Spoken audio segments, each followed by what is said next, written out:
And now, coming soon to video cassette.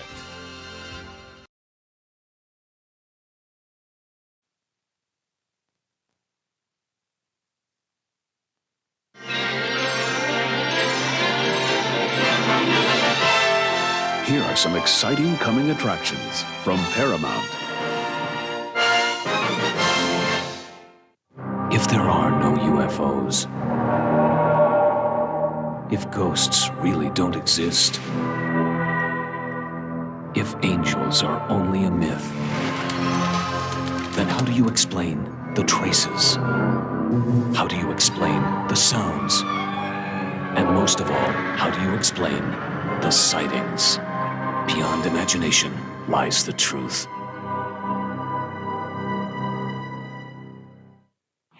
Now you can take home 3 specially compiled editions of Sightings, available only on home video. The UFO Report, The Ghost Report, and The Psychic Experience are just $14.95 each from Paramount Home Video. Now available on video cassette.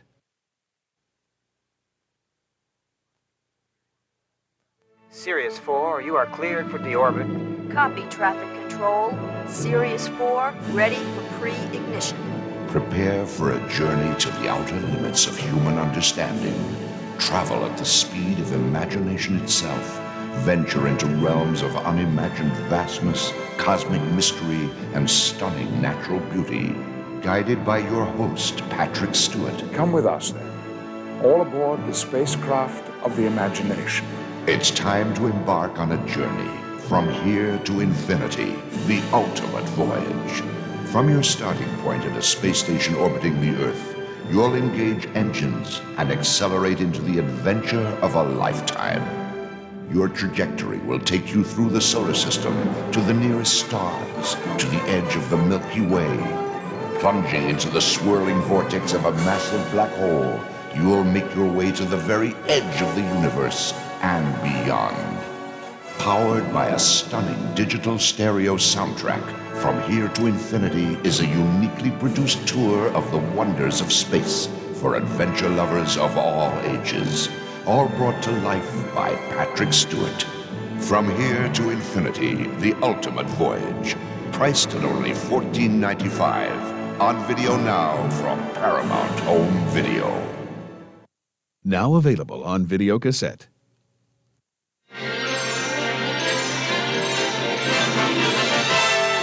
And now we're pleased to bring you our feature presentation.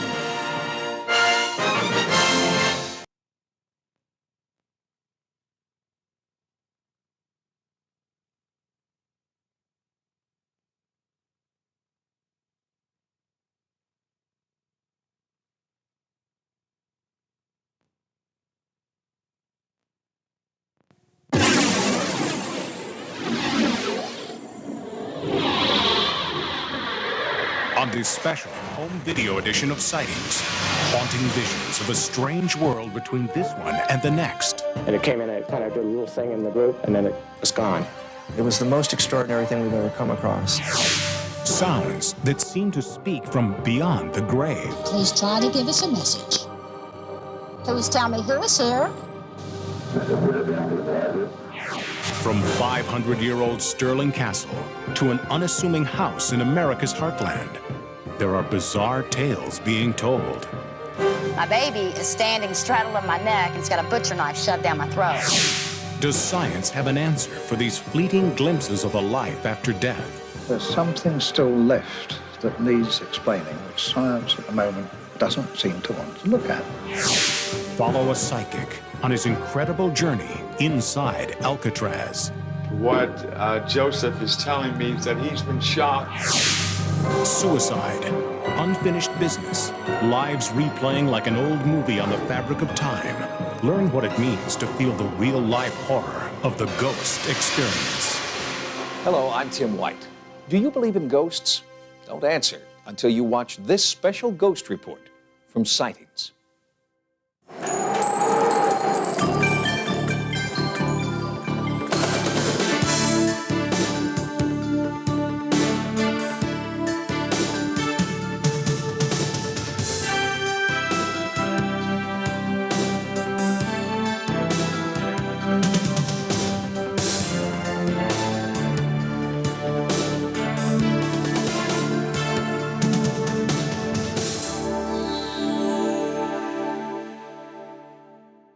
What is a ghost? Well, if we're to believe Hollywood, it's a see-through human clad in white, perhaps clanking some chains. But as you'll discover in this report, the truth about ghostly phenomena is far more complex and far more terrifying than anything ever imagined. And obviously it frightened me. So I just stood there and looked at it and it disappeared into the wall. I saw a silhouette of somebody watching my room. The feeling of fingers moving up and down your arm. She was floating horizontally up and down in front of the window. And I ran in the room to find her bed elevated off the floor about maybe a foot and a half. You could not see through him. It was solid. And I had the feeling that somebody was trying to enter my body or make a contact with me in some way. About a foot from my bed was standing a ghost. Whatever they are, whatever you call them, ghosts, spirits, shades, specters, apparitions, there is not a corner of the world they do not inhabit. From this haunted castle in England, this haunted house in Hawaii, a Bavarian monastery, an Italian apartment, mansions in the south, taverns in the west, from this farmhouse all the way to the White House, we have a fascination with ghosts. But I have to tell you, I am puzzled, because every once in a while, our little dog Rex will start down that long hall toward that room, just glaring as if he's seeing something and barking, and he stops in front of Lincoln's door, the bedroom door, and would not go in the room. One of the most interesting things about this phenomena is that it's not culturally dependent. For example, leprechauns are seen only in Ireland, gargoyles in Eastern Europe, but haunting or ghost phenomena has been reported in all cultures since the beginning of time. How do you turn myth and legend into scientific fact? The search for photographic evidence has produced many hoaxes, but a handful of pictures defy explanation. Startling images, spectral apparitions. Are these people from the past trying to make contact with the present?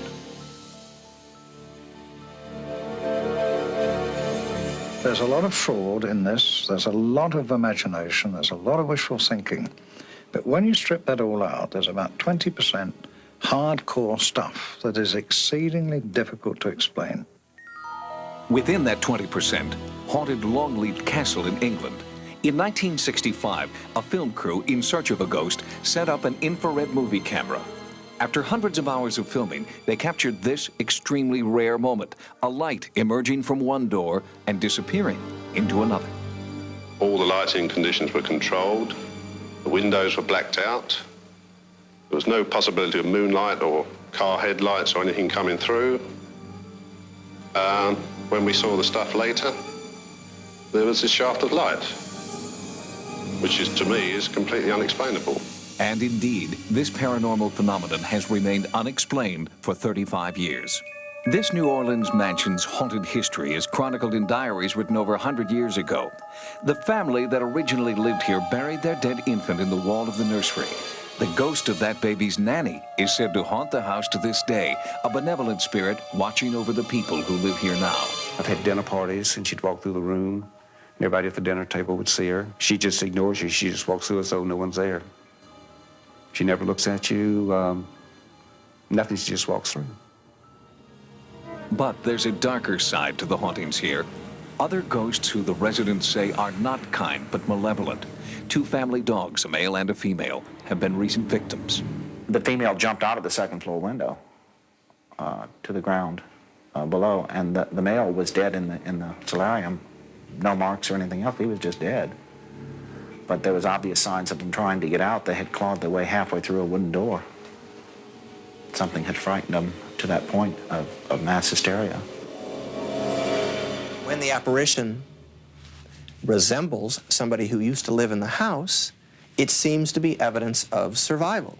But there's another explanation, and that is that it's just energy recorded in the environment that gets played back by our brains, kind of acting like a needle on a phonograph. In the quest for evidence, 2 researchers from UCLA, Carrie Gaynor and Dr. Barry Taff, were witness to the most celebrated case in ghost hunting history. Gaynor and Taff encountered an evil force inside one Los Angeles home, unlike anything anyone had ever experienced before. They called it simply the entity. When I went over to her house, we conducted about a 2-hour interview, and during that time, she told us a lot of interesting experiences, but I knew she was holding something back. And at the end of the interview, she finally admitted to us that she was attacked and raped by the ghost. At that time, we thought she was probably crazy. The events that then transpired over the next 10 weeks were chronicled in the Journal of the Institute of Electrical and Electronic Engineers, including the night the investigators went from being skeptics to true believers.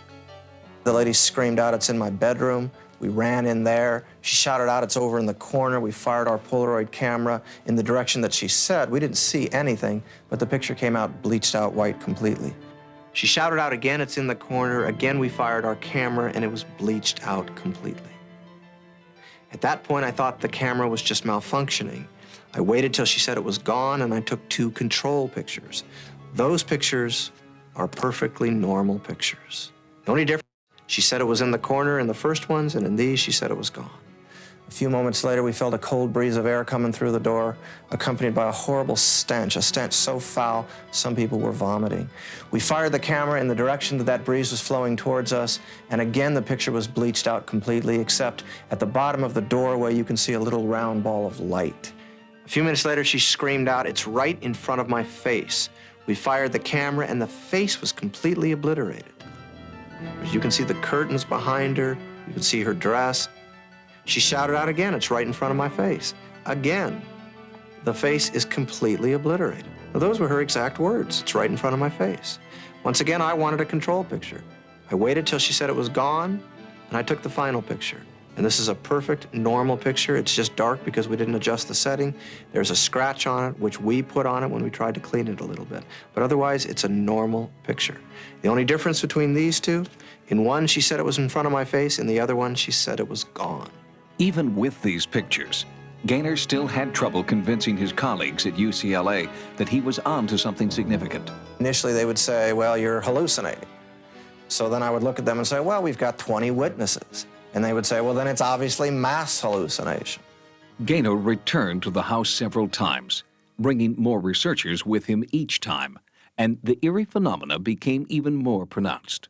We started seeing balls of light lighting up the walls, and everybody in the room would see this. And the lights would get bigger and bigger and brighter and brighter. And at some point, I finally started talking to it, and I said, "Well, if you're really here, come off the wall," because what I was concerned was that somebody in the room was faking it and they were projecting the light onto the wall.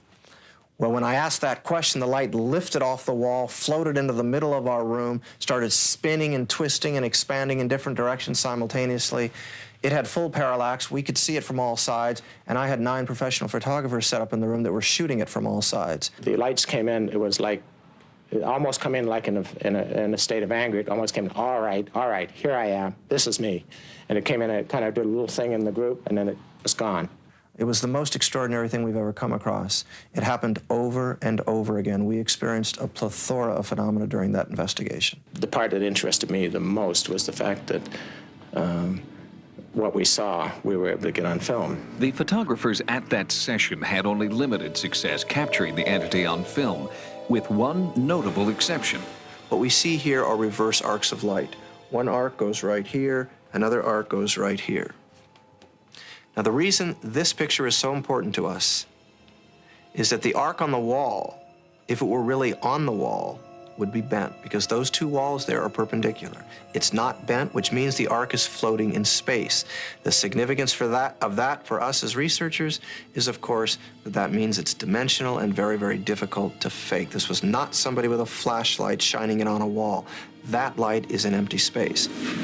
The negative of this photo was authenticated by Popular Photography and was the only alleged ghost photo ever published in the magazine. Frank DiFelita, the author of Audrey Rose, was also witness to the phenomena. His incredible first-hand experience in the Culver City, California house inspired him to write The Entity, which was later made into a motion picture. All all the instruments started clicking away. So I knew everyone was seeing this at the same time that I was. We were ducking, and everyone was saying, oh my God, look at that, oh my God. And then Doris started screaming. That was the woman who was being belabored by this creature. Started screaming, I don't want to see your lights, show us yourself. Damn you, show us yourself. She started cursing and swearing at it. And there, lo and behold, at that point, it started to appear. It sort of developed a kind of, a kind of arm was articulated. You could see sort of like an arm, and then a neck. And then of all things, a kind of bald head. Now, this could have been our imagination, but collectively, we saw the same thing, every one of us. We saw the same thing. But we don't consider our pictures proof of anything. We consider them part of the struggle to gather evidence to try to understand this phenomenon. During our investigations, we spend thousands of hours trying to be in the right place at the right time. In the entity case, for some reason, we were there. We were there at the right time. And we were experiencing the phenomena over and over again. Although some of the people there found it frightening, I found it very exciting and exhilarating. That's what I'm in this for. It's an opportunity to witness things that we've been taught all our life cannot be. It's a connection with the unknown. But how do you prove that a connection has been made? How do you document with scientific instruments a phenomenon that seems to defy the laws of science? A worldwide organization of 300 researchers is now experimenting with a little-known method called EVP, electronic voice phenomenon. These researchers believe that in some cases they've been able to imprint ghostly voices directly onto audio recording tape. Please try to speak. Please try to give us a message. Please tell me who is here. Please try to give us your name. The time is 11:50 a.m. Sarah Estep recording.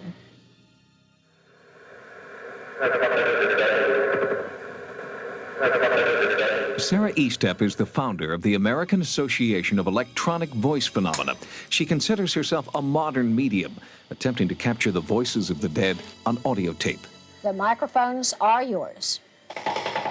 Here is with me. I'm recording voices from other dimensions. I started a little over 15 years ago. As a psychical investigator, I was very skeptical about the phenomena. But I decided to try it and see if I could get voices, and I did after 7 days. I started picking up voices on my own, and I have continued ever since.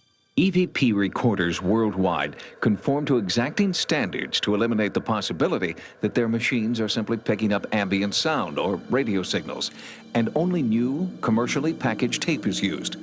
Surprisingly, the ghostly voices are not audible during the actual recording process. They're only discovered later, when the tape is played back. And in some cases, the voices are recorded on the reverse side of the tape. Generally, the words are only heard once. We are repeating them here for clarity.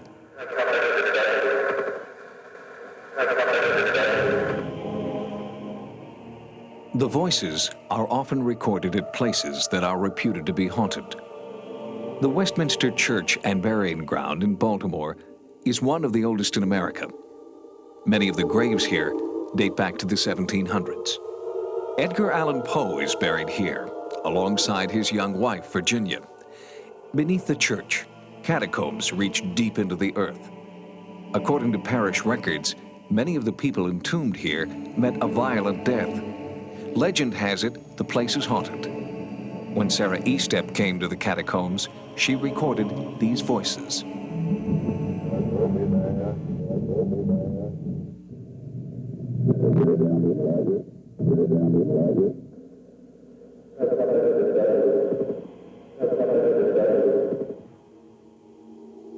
I was here a few years ago, and I picked up the message.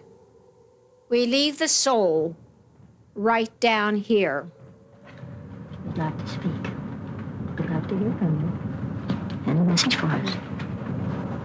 We'll leave the skull right down. We'll leave the skull right down.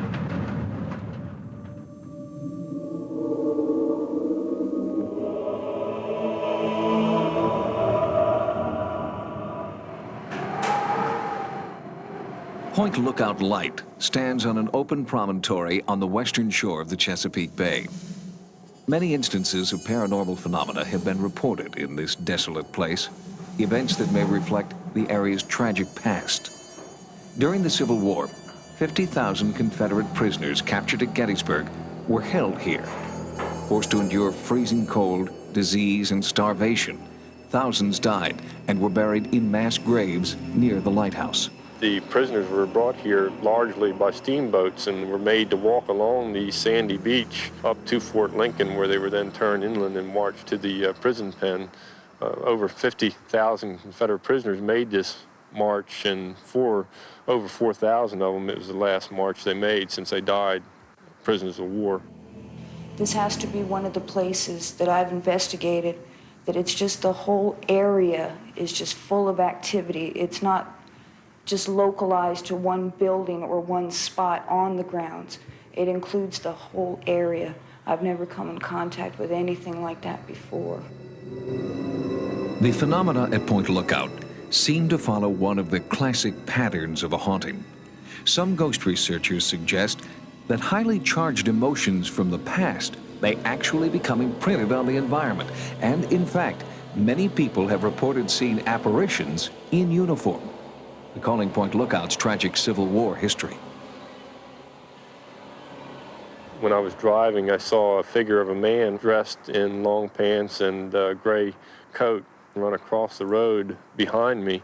It was actually where many thousands of the Confederate soldiers were actually buried. I immediately returned, and when I got to where I'd seen him cross the road, there was no trail coming out of the woods on one side of the road, nor trail into the woods on the other side, nor was there any sign of the anybody in the area. This has happened different times, always on the same section of road. I've never been able to explain this occurrence. Over the years, many paranormal investigations have been drawn to Point Lookout. Photographer Ron Stallings took this picture inside the lighthouse. Next to Nancy Stallings is what appears to be the faint image of a man in uniform. Electronic voice phenomena has been recorded in several locations inside the lighthouse. The basement seems to be the focus of this activity.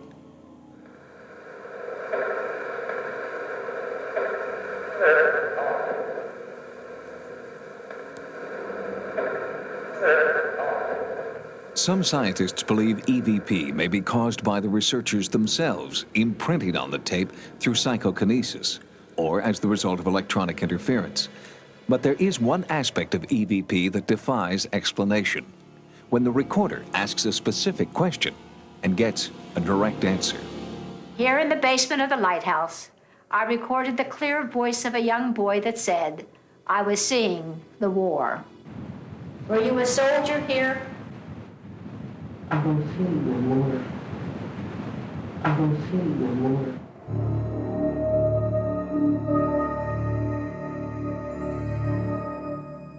EVP research supports the belief that some ghosts are human spirits that occupy a strange netherworld between our reality and theirs.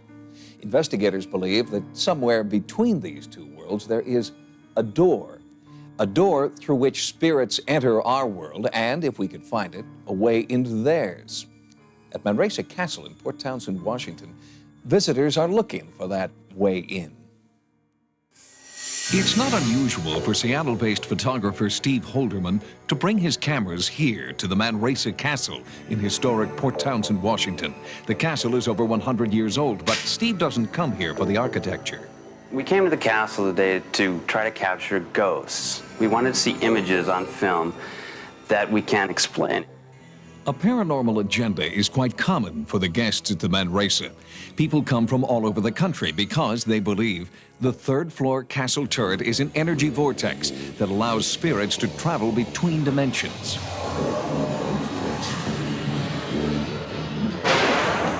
People commonly come from all around to see the ghosts. There are people in Seattle that come here regularly to see ghosts, especially on equinoxes. And Halloween night, you will always find somebody occupying 306. The third floor of the Manresa Castle is supposedly haunted by several different ghosts. Historical documents show that at least 2 people committed suicide here. In room 306, a woman jumped to her death in 1921. Room 302, the famous turret room, is popular with amateur ghost hunters who request the room months in advance, then record their experiences in this special book. Records indicate that when the castle was used as a seminary, one disturbed Jesuit priest hanged himself here.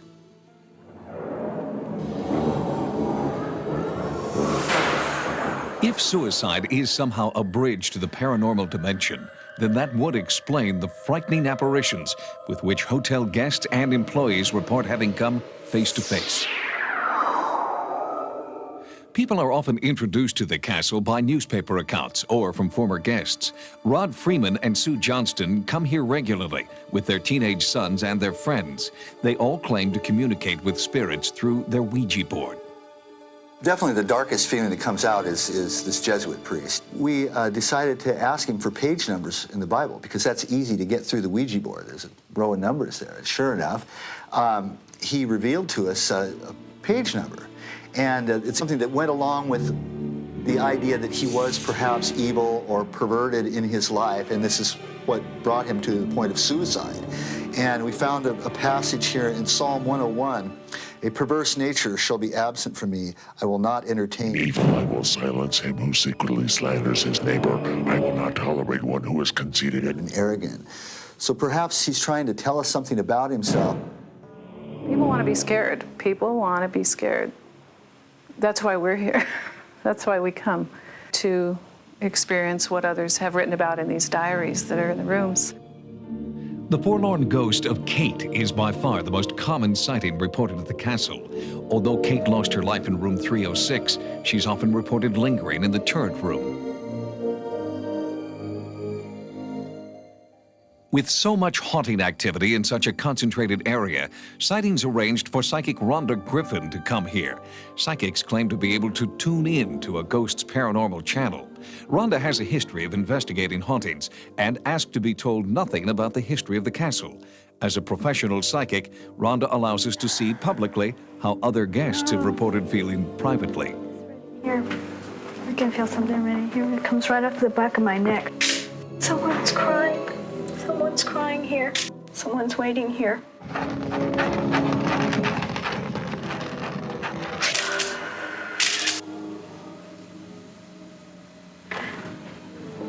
Did she jump out this window? The picture I just saw, I saw somebody fall out of a window. And when I saw it, my heart just jumped.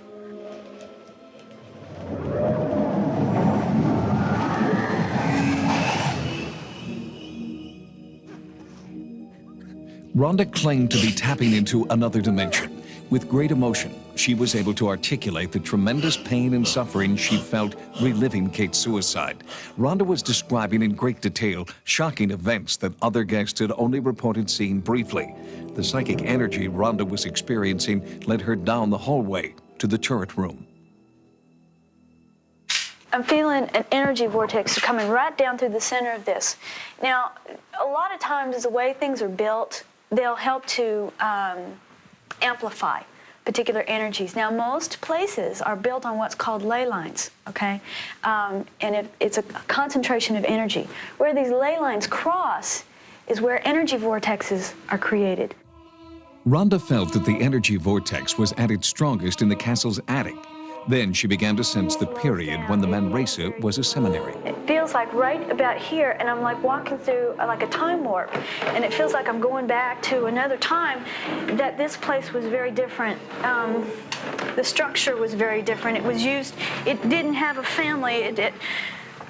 I don't feel a family. Oh, I don't feel a family. The base thought to attract their attention. Like spies that can practice. I'm watching a man sitting on the floor. He's isolated, he's alone, he's holy. I see him.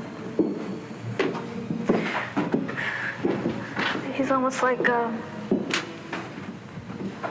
he's seated. And he would come up here. God. God. Oh, God.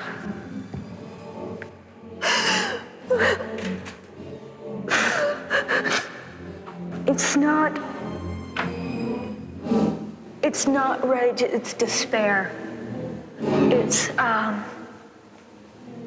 feeling of hopelessness, helplessness. He's he's a religious person.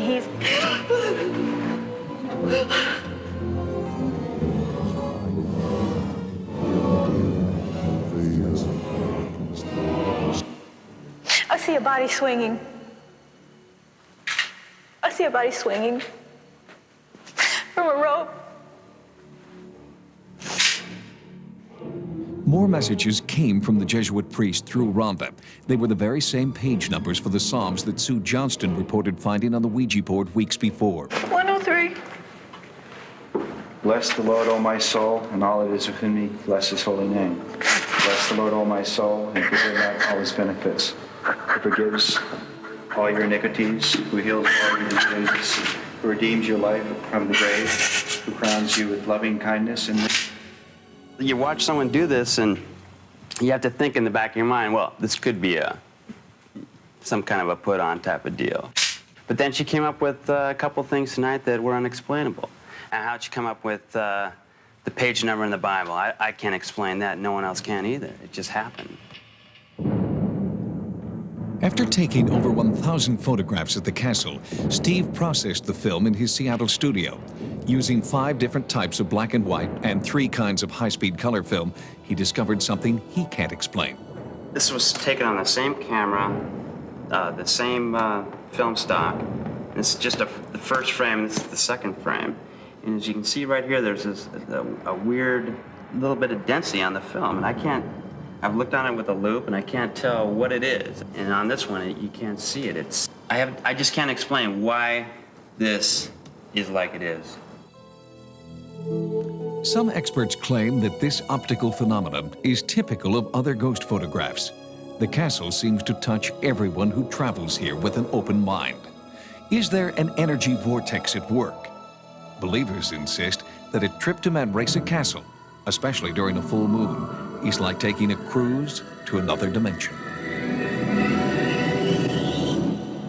1 in 10 Americans claims to have seen or been in the presence of a ghost. For most, it's an exhilarating split-second glimpse of a paranormal realm. But in a few cases, the experience is dramatic, constant, and terrifying. For them, ghosts are real because they believe they have the scars, both emotional and physical, to prove it. It's an unlikely setting for this real-life horror story. America's heartland, where the promise of the American dream can still be realized. Clean air and water, safe neighborhoods, a place where you can still buy a house and start your own business. All the reasons why the King family came here to raise their children and why they want to stay. But staying means confronting an evil force that seems to have possessed the family. One night I went to bed in the early a.m. and I woke up, and my daughter, who was not quite a year old, still in diapers, she wasn't even walking. She could stand. I woke up the next morning and I felt pressure on my jaw real hard. And when I woke up and I looked up, my baby is standing straddling my neck and it's got a butcher knife shoved down my throat. Her eyes were open and she just kind of looked at me and she started screaming like I'd woke her up, but her eyes were open. The bizarre, violent episodes began in 1987, just after the Kings purchased this home and motel. The safe haven they'd sought here turned into a waking nightmare.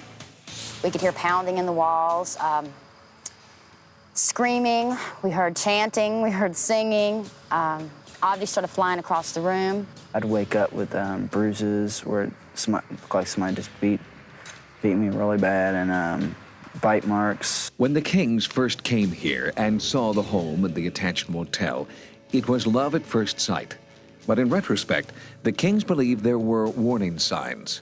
The $60,000 asking price was reduced to $24,000 when the family made a serious offer. There were whisperings about a gruesome murder-suicide in the house. After the Kings moved in, encounters with the unknown force intensified. A mysterious stain appeared above the fireplace. The spot was sandblasted, but the stain came back. Fresh paint and new wallpaper immediately peeled off the walls, and spontaneous fires kept erupting near the attic. In desperation, the Kings consulted a parapsychologist specializing in poltergeists. They were having poltergeist-like activity in the house, which to me meant that things of a shadowy nature were taking place. I also felt that the children were in danger, or could be in danger.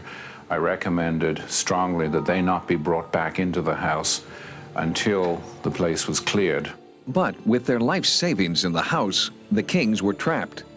After Dr. Moscow's visit, Doretta began to have terrifying visions of a grisly murder. Was she seeing the ghostly images of a deadly crime? First time that this happened, I had put my daughter, who at the time was like 1.5 years old, she was a baby. Had her in the tub, and she was standing here, and I was sitting on the side of the tub, and I felt that jolt. It felt just like somebody was running a movie projector on a wall. It was vivid color. I started seeing, what you call the images or whatever, of a man, and the man was sitting on the side of the tub fighting with the woman, and he killed her. And I mean, that's like I felt her. She released, and it was over. And then, you know, the little girl, he hit her the first time with the shovel, and so I felt the emotion. She knew he was hurting her, and she screamed, "Mommy," and Mommy was already sliding down, and he hit the little girl, and the first time she hit the wall. So he hit her again, and then her little head, blood just started, you know, kind of splattered on all through her little hair. And then he drug him over there. It got to the point and bad enough where me and Stephen would even stay awake at night and just make sure we didn't feel anything or see anything happening to Doretta, because she seemed to be at one point getting the most attention, I guess, if you want to put it that way. She was being almost like violated. And then it moved away from me onto the children, and they were actually being bitten. Ashley got the worst of that. She would scream and say, "Make them stop." And one time I jumped on top of her, and I was really mad, and I told him to bite me. And I could feel her skin underneath me. I could feel it like it was depressing, and I raised my arm up, and there was bites all over. And they were like biting through me, and they weren't biting me, but they were biting her. And that was horrible, because I couldn't stop them from hurting them. Desperate to rid their lives of this terror, they turned to world-renowned parapsychologist Dr. William Roll for answers. This particular home is located in a triangle of high-tension wires, leaving open the possibility that the occurrences may be related to that situation. A home like this is a kind of hatchery for ghosts, you might say, because of the electromagnetic fields. We accompanied Dr. Roll during his investigation. 3 prominent psychics were brought in to try and identify the source of the disturbing poltergeist activity. Finally, at 4:17 a.m., a breakthrough. The presence of an entity was strongly felt. Although our cameras couldn't pick up an image, Doretta felt she had made contact. He's here. I'm trying to convince him to show himself. Any idea where he might do that? He's standing right here. You gotta work with him. I mean, it's the first time he's ever even attempted to be nice. It's building. Right there. Where? Can you touch where it pattern is? of the wood. Even one of our skeptical crew members felt the presence. I feel it, and I see right there. Yes, right here. We're just giving we're negotiating here. My hair is standing on end. It's Come on, man. so strange. It's dissipated after all the activity of the evening. Okay. Calmed down. There it was. Families who live in a home like this may experience, because of the place they're at in their lives, may experience events that have happened in the past in this house, in a house like this. There seems to be something that we call place memories. It's not only brains and minds that hold memories, but places also hold memories. We raised the children that monsters weren't real, and there wasn't ghosts and boogeymen. And we raised them to be really secure in that. And when this happened, and when it all came about, suddenly our belief system and what we taught our children was turned upside down and shook. And they looked at us, and it was that look of, you know, we trusted you. Despite the work of the parapsychologists, The Kings were finally forced out by the entity. They wanted a safer home for their children, but finances have made it impossible for them to abandon the home they own. They've had to move back, and no one can predict what awaits them now. This haunting in America's heartland is a prime example of what researchers call residual haunting. In residual haunting, energy from the past doesn't dissipate. It remains in the environment, replaying over and over like an old movie. The older the place and the more tragic its past, the more haunted it becomes. This may explain why 500-year-old Stirling Castle is considered the most haunted place on Earth. Since its settlement thousands of years ago by ancient mystics known as the Druids, the British Isles have had a rich history of communication with otherworldly spirits. At Stirling Castle in Scotland, more than 1,000 people a year report seeing and feeling evil spirits. In fact, since Stirling Castle was first built to defend the Scottish countryside in the 15th century, countless eyewitnesses have reported seeing ghosts, evil spirits, poltergeists, and demons. I saw a shadow, no face, just a dark shadow in the corner. When I looked back again, there was absolutely nothing. I've been walking around there at night and I felt a presence. I felt someone behind me. Wasn't exactly on the ground. She was kind of floating, but she had her face away from me. It definitely was a woman. The best-known ghost in Stirling Castle is the Green Lady. And she is said to be the spirit of a servant maid who saved Mary, Queen of Scots, from death in 1661 when the bed curtains caught fire from a naked flame, a candle held beside the bed. Her spirit is said still to haunt Stirling Castle today. What we saw just at the corner of the graveyard, up at the foot of the castle wall, was a lady dressed in green. It seemed to be glowing. There were 7 or 8 of us ran up to see what was going on. I mean, covering 25 yards. There was nobody in either direction. I can't think of any other castle who actually has a photograph of one of the ghosts. And we have a photograph of a Highlander here, marching out of the castle. And you can see straight through him as he comes underneath the archway. We sent the photograph away, and it was tested, and it wasn't a double negative. It hadn't been superimposed on top of it or anything. So that's why we believe it was actually a picture of the ghost. Trying to make contact with ghosts at a site such as Stirling Castle can be approached in several different ways by both scientists and spiritualists. We brought 2 separate investigative teams to Stirling, each operating independently but both with the same end in mind: tangible evidence of at least some of the 100 ghosts rumored to live here. Internationally respected psychical researcher Tony Cornell came to Stirling from Cambridge, searching for scientific evidence. One thing about the whole psychic field is it's full of contradictions. You can go to one case and say, oh, this is absolute rubbish. This is imagination. This is nonsense. You go to another one and you get a pearl of information. You say, well, we can't ignore this. So I should think, really, I'd say there are such things as ghosts. I've never seen one. I'd very much like to see one. Perhaps I might see one tonight. You never know. Tony Cornell asked London's premier spiritualist medium, Glyn Edwards, to help him choose a good location for an overnight surveillance. There's something here. There's definitely something here. Here? What about over here? Not so much here. Not so much here. When we go out on an investigation, the kind of equipment we're taking is purely simply to confirm the physical presence of it. Is it in the mind of the person, or is it a real physical object? So what we do is we take equipment that will record any changes in the physical environment. Sound, sight, heat, geomagnetic changes, any form of electrical change, because we don't know what makes these things occur. So we want to know, if we leave this stuff behind, do ghosts then appear, or do they only appear because there's a human being there? Well, this is the kind of thing we want to confirm with the instrumentation.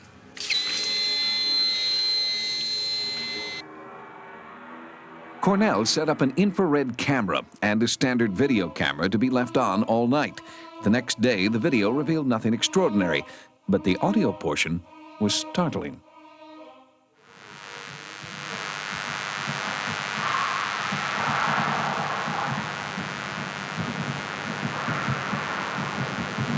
No one was in the castle. The lone night watchman was far from the recording site. The nearest road was more than a mile away. Listen again for what sounds like moaning and screaming among the electronic static.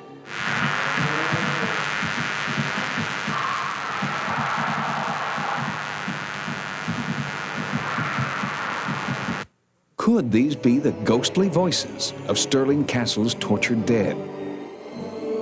2 days after the haunting sounds were recorded, Sightings brought in a second team, comprised of psychics and headed by paranormal researcher Malcolm Robinson. They hoped to find additional evidence of ghost activity. Their investigation took place near the recording site in the castle's old prison, called the Toll Booth. We go along and investigate these cases, speak with the people involved to ascertain if indeed there are something of a psychic nature happening. This group of psychic investigators uses a controversial and often dangerous technique called spirit rescue. In a rescue, the psychics attempt to become temporarily possessed by any spirits that may be present. They believe the tortured spirits inside them can then be released into another dimension. On this night, world-renowned psychic Rosemary Todlin claimed one ancient tortured spirit had entered her body. They were attacking me, they were bringing me back, they were attacking me, they were bringing me back. Rosemary appeared to be speaking as a centuries-old prisoner who had been tortured in Stirling Castle. While she was in her trance, other psychics attempted to liberate the supposed spirit from her and rid it from the castle. Oh. You might never get another chance. This is your chance. This is your chance. This is your chance to be free once and for all. Spit it out if you have to. This is where you take that step through the door. A bigger door beyond even that. A much greater door, filled with light. That I actually felt escape. I felt it physically and I felt it emotionally. And the pressure began to just evaporate from me. Do you feel that the spirit has been released then from this room? He's no longer here as far as I'm concerned. So you're quite sure of this? Yes. Yeah. He wanted out, and he got an out. He got that door that he wanted. Yeah. And there's no way he'd come back here. We know there were torture chambers in the Toll Booth. And indeed, if they followed the practice of the country at that particular time, and indeed over many, many years, then there's no doubt there were thumbscrews and practices within that Toll Booth to force confessions from the unfortunate inhabitants. There may be conflicting views on the merits of spirit rescue, but Malcolm Robinson and his team of psychics believe that there is now one less ghost in Stirling Castle, that they have relieved the suffering of one tortured spirit in Scotland's House of Horrors. Based on what you've seen so far, imagine what the ultimate haunted location would be like. It would be a place of historic significance, where great personal tragedy is imprinted on the environment. There would be multiple witnesses who have experienced voices, images, smells, and physical manifestations of otherworldly forces. You can imagine it, but you don't have to, because it's a place that already exists. It's called Alcatraz. There's a strange pull you feel viewing this imposing outpost from shore. It was once the toughest prison in America, home to Al Capone, Machine Gun Kelly, and the Birdman of Alcatraz. It started in the 1850s as a military fortress defending San Francisco Bay. We're in the guardhouse, built in 1857. It was intended to be used as a defensive point. There was a gun that would have been mounted here, but it never got used. Instead, this was turned into the first cell block on Alcatraz in 1863. Insubordinate soldiers were locked away in tiny cells, measuring only 3 by 6 feet.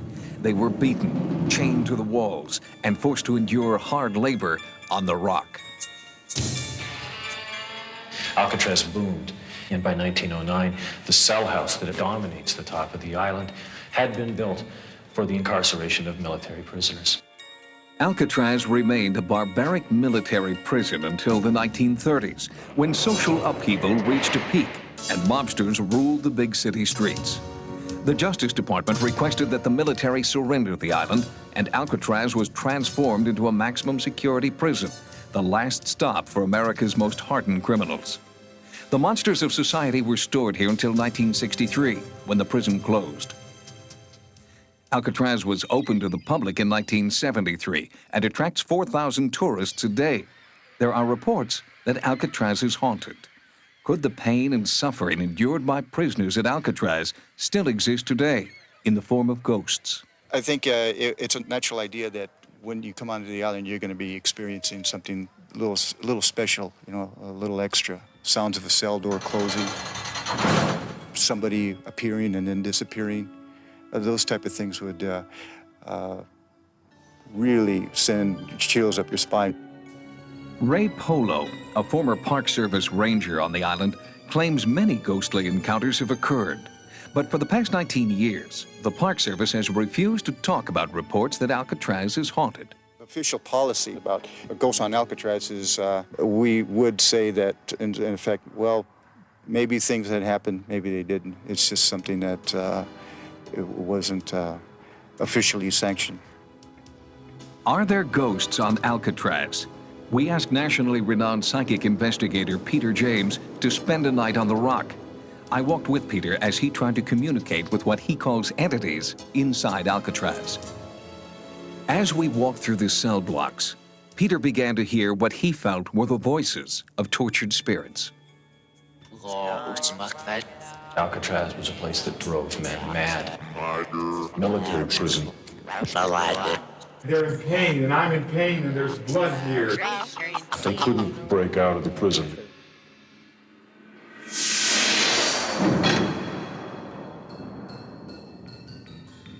Like a psychic bloodhound, Peter was drawn to out-of-the-way places around the island. I know little or nothing about Alcatraz other than what I learned here during the past 2 days that I've been here. And my feelings are strongly that there is an energy here unlike any other that I've ever experienced. Peter claimed to have little knowledge of the history of Alcatraz. He said he let the spirits guide him, and they led him here to an area known as the Citadel. This particular one, I feel there was a loss of life here. And this man was a sergeant. And this is an American life that was lost in this particular cell. And I feel badly, I feel beaten. I don't feel that I lost life from gunfire. I lost life because of neglect.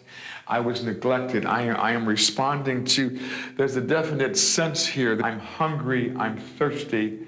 There could not be any crime in the world worth the punishment that I feel this entity endured. Peter had correctly identified the dank dungeon where military prisoners were kept. The specific ghost images he felt were later substantiated by our experts. I'm feeling an American here. I'm feeling an American serviceman right here. Men were kept chained down there, sometimes chained through iron rings to the floor, other times, as we understand, chained with iron rings in the ceiling. Something is like going through my stomach. It feels like something metal, and my legs are in chains as well. I'm feeling that if I stay here much longer, that I'll die. Peter's feelings of death and torment followed us through the night. At daybreak, we replayed Peter's observations for our experts, like ex-guard Al Bloomquist. And after each of Peter's encounters, our experts confirmed the accuracy of his psychic visions. Forced to comply with these orders that I'm being given, and I feel like I'm being trapped here in this particular area. We were told there's trouble on the rock. On May the 2nd, 1946, 6 inmates with other lesser accomplices decided to blast their way out of the prison. I feel like I'm being thrown into this cell, and I'm being thrown into that cell. During that time, they gathered up 9 officers, put them inside of cells to be used as hostages. Who are the people in here? 4 or 5? Are they prisoners? I am a person of authority. I feel like I should be on the other side of this of the bars, but I'm here against my will. I am here by, I am placed here by force, and at the point of a gun. Who's holding it? Who's shooting? I feel that Joseph is involved here. Joseph Kretzer, he was one of the toughest of the bunch. He was really a mean dog. What does Joseph have to do with this? Joseph is keeping me captive here. Joseph is placing me here against my will. Where's Joseph? Joe Kretzer took the .45 automatic and started shooting these officers, innocent officers inside the cell. I'm sensing that Bill, or William, lost his life here. Only one. Only one. 4 or 5 here. There are 4 there? here, but others are wounded. But I only feel one loss of life in this particular place. Whose voice are you hearing? I'm hearing William. There's a Bill or William. William Miller later died in the hospital in San Francisco. Other officers were very seriously wounded. The name starts with a C. Cecil Corwin had his lower jaw torn away. It's a wonder they weren't all killed in the spot. Alarm sounded. Military reinforcements arrived.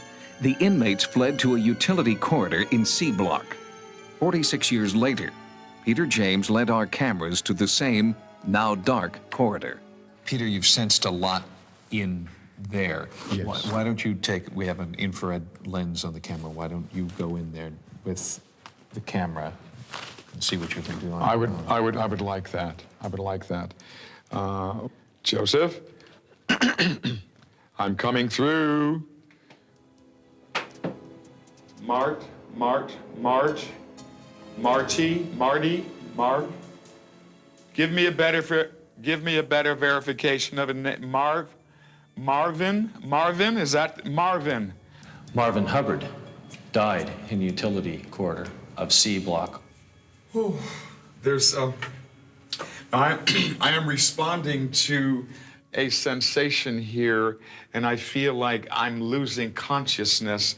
And what Joseph is telling me is that he's been shot. Joseph Dutch Kretzer died in the utility corridor of C Block. Oh, it's cold. It's freezing back here. There's a cold spot here. Oh, yes. Hello? There is the third soul here with the letter B. Bernard Paul Coy died in the utility corridor of C Block. Listen, they're moaning. The pain is so intense. They're like little boys back here. They're moaning, almost asking for the guidance of their parents right now. There are at least 100 ghosts here, 100 entities that walk these corridors, looking for a way out, looking for that life force that they seem to have lost somewhere, tragically. I can't really say that I'm a believer myself, but like many people, I guess there are some things that just simply are unexplained. To deny the existence of ghosts is easy. Skeptics say, I'll believe it when I see it, and walk away. But the people who have experienced a haunting firsthand can't just walk away. Those who investigate the paranormal are driven by different needs. A scientific desire to find explanations to the seemingly unexplainable. And in the process, to perhaps find the answer to mankind's deepest question. Is there some form of life after death? I know we live in an age where people say, oh, it's all nonsense. Well, it's not all nonsense. There's something still left that needs explaining, which science at the moment doesn't seem to want to look at. To ignore it is to retreat into ignorance. To pursue it is to pursue one of the most baffling, enigmatic mysteries that we have ever confronted about the nature of our being. And in so doing, I think we have an opportunity to take a quantum leap in our understanding of ourselves, indeed, in our understanding of reality itself. The people who have been touched by the ghost experience wonder why it's happening to them. And investigators continue to search for answers. They know something is there, but what exactly that something is continues to haunt them. For Sightings, I'm Tim White.